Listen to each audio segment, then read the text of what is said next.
Barack Obama's not the Antichrist.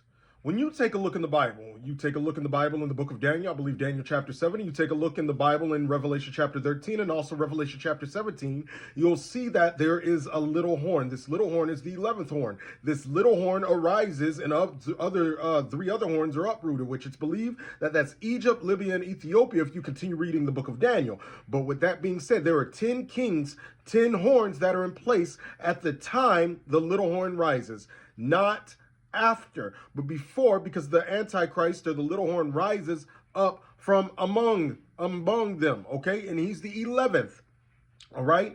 So these 10 horns, when you go to Revelation chapter 17, they are said to be 10 kings. But what happens is when the Antichrist fully rises, he then takes these 10 kings and then he gives them power and authority to rule and reign with him, okay? And this happens through different means, but they rule and reign with him when he makes his final transformation. That's Revelation 13, where you see, and I stood upon the sand of the sea, and I saw a beast rising out of the sea, having 7 heads and 10 horns. And that 7 heads, I'll do another video on that. 10 horns are 10 kings, okay? Notice the book of Daniel calls him the little horn. Horns represent authority in scripture. He has little authority. It can't be Trump and it can't be Obama because 10 kings are not established. The world knows them already. They're not little. They are among that. Barack, even being a former president, he is still well known among the world, for being the leader of the most powerful nation on earth. As well now, Donald Trump for his second time. My friends, they are well known already. Literally, they're going to be well known even 10 years from now.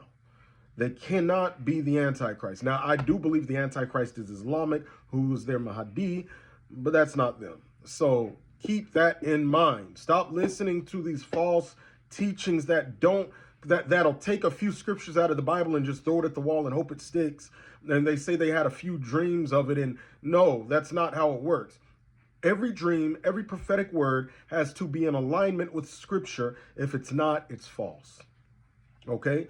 Could Barack play a key role in the end times? Absolutely. Could he be one of the 10 kings? Absolutely. The Antichrist himself? Absolutely not. Does he have a spirit of Antichrist? Absolutely. But is he the AC himself? Absolutely not. Same with Trump. Well, Trump, he supports Jesus, but he's not the Antichrist. But could he be here prophetically right now? I believe so, because, God spared him, with the attempt on his life. And he's going to do a lot of good in office, I believe. He's also going to make some more mistakes, I believe. Not that we want him to, but he's human, all of that.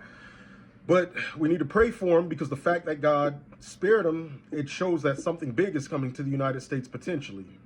So be praying for him for wisdom. Could be something economic collapse. Pray for him, all right?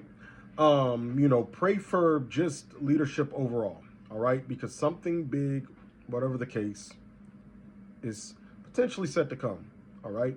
If you like content like this, you can follow for more as always. Now, the deadline's a week away. We're doing a 3-day class about breaking demonic strongholds, generational strongholds, gluttony, lust, and more. You don't want to miss it. Click the link in my story or bio to sign up to the email list, and I'll email it out to you at the end of the month, the final 3 days of the month.